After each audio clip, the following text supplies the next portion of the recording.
Today we're looking at a Nissan Dualis window regulator. You can hear the motors running, but the window's not going up or down.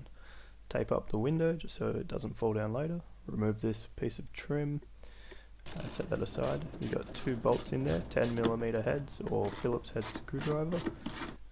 Using a pry tool, take out the window reg switch, undo these two connections here, and now you'll be able to pop out all the connections around the sides, work your way around from one spot.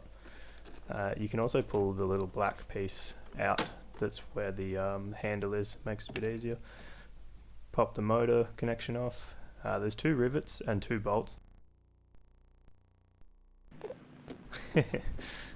These bolts are on the side there. Two bolts up the top need to come off, so the handle has to come out. 10mm bolts again,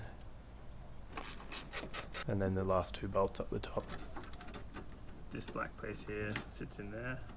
You just got to slide it up so it'll slide out of there, and then this whole bit will drop forward so you can access these. This is the Torx bit. So we found these three pieces in here, which were the teeth on the window rag there.